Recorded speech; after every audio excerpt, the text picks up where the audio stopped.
There's been a long-running debate in U.S. media about this issue of false equivalency.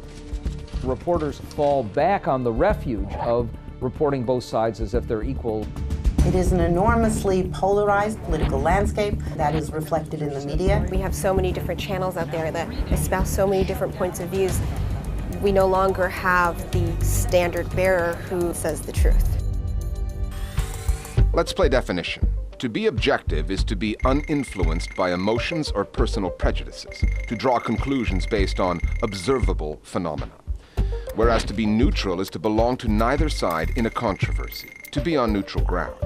The U.S. media, in confusing one word for the other, has marred the coverage of the shutdown story. It has been long on heat, confrontation and debates, and short on light, explanations of the policies at issue. The real problem that we have is the easy refuge when you have a confrontational approach and polarization.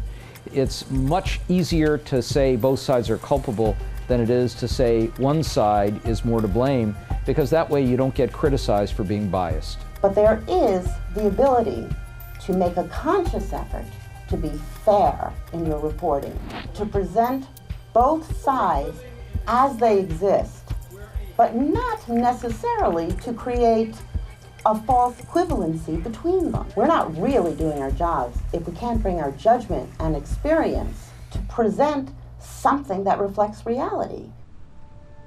Most, if not all, objective observers blame the shutdown on the lower house of Congress and the Republicans who control it.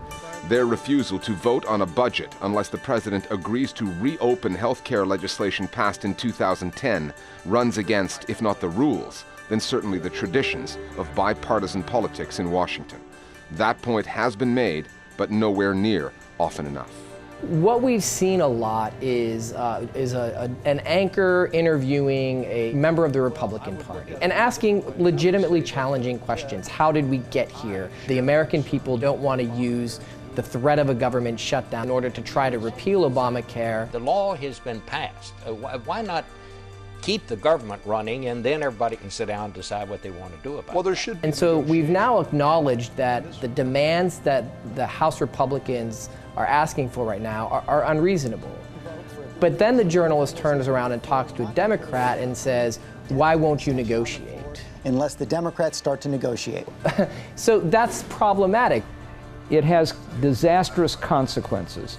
It means that voters can't determine who should be held accountable. And the only way you can punish bad behavior or reward good behavior is to know who's responsible. The Economist had a cover story about the shutdown. They said as midnight on September 30th approached, everybody on Capitol Hill blamed everybody else for the imminent shutdown of America's government. To a wondering world, the recriminations missed the point. When you are brawling on the edge of the cliff, the big question is, what the hell are you doing on the edge of a cliff? The false equivalence trap is not unique to television news. On September 29th, the Washington Post published an editorial which straddled the fence. The paper was called out by its readers in the comments section. Shame on the Post for lacking the courage to take a real stand. This is the typical media lust for false equivalency, which prevents the public from understanding what is really going on. I understand the Post is a DC paper, and there will be great suffering there when the government shuts down. But this editorial is a waste of time. Apparently, those voices were heard. And in an editorial, just a few days later,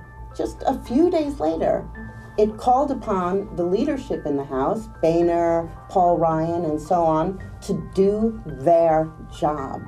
The false equivalency had evaporated like, dew on a sunny morning. What we see with the Washington Post editorial page is they're slowly coming to realize what the reality is in this case, but they're not yet ready entirely to drop the idea that we have to be even-handed and blame both sides. There's no doubt that this kind of reporting has deleterious results.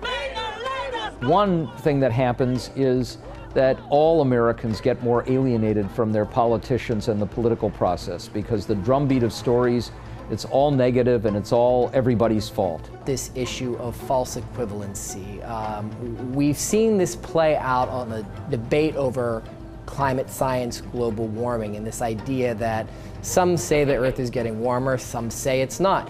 When 97% of climate scientists say that in fact it is getting warmer, humans are responsible.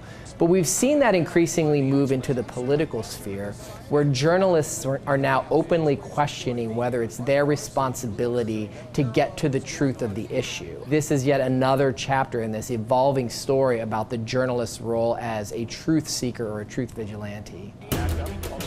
Then there are the news outlets that are openly partisan. On October 7th at 9 p.m., American news channels went head-to-head on the shutdown story. There was Fox News on the right. It's now becoming apparent that millions of Americans will pay a lot more for health insurance under Obamacare. There was MSNBC on the left, going after the Republican leader in the House. Like a driver strapping his foot to the gas pedal in a game of chicken, John Boehner now wants the world to know he's just crazy enough to drive the U.S. economy over a cliff. Both channels echoed the views of their ideological bases. And then there was CNN, in the middle, which interviewed both sides, challenged them, and was criticized by the Republicans.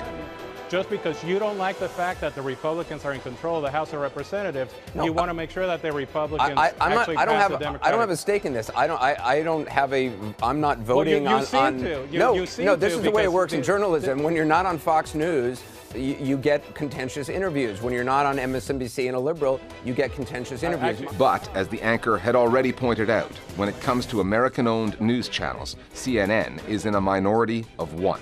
We live in a partisan media world, and somebody can just flip the channel and go to another network that shows their line of thinking that doesn't go down the middle. There's so many different news channels out there. People are already getting the news that they want to see. They can program their TVs and their phones to only get one side of the story. That allows viewers to remain in their ideological comfort zones, where their beliefs go unchallenged. However, the networks like the partisan formula because it works for them. The ratings for that 9 p.m. slot on October 7th, Fox News in first, MSNBC in second, and CNN a distant third. When it comes to the viewing figures for partisan broadcasting versus playing it straight, it's no contest. There is no equivalence, false or otherwise. Our Global Village Voices now on the coverage of the shutdown story. I believe that the media has given due credit, but not to the people that deserve it. They continuously blame the GOP for the shutdown, for the crisis we are in. The media is a business. It is a multi-million-dollar business, and they no longer care if they report facts. They have their version of the truth, and they continue to push their version of the truth. A lot of media outlets are asking the question, who will blink first? That's not really the way that the situation should be framed, since it suggests that both Democrats and Republicans should shoulder equal blame, or that some sort of ill-defined Washington bureaucratic mess is responsible for all this. This is a classic example of the American media swapping objectivity for the appearance of even-handedness.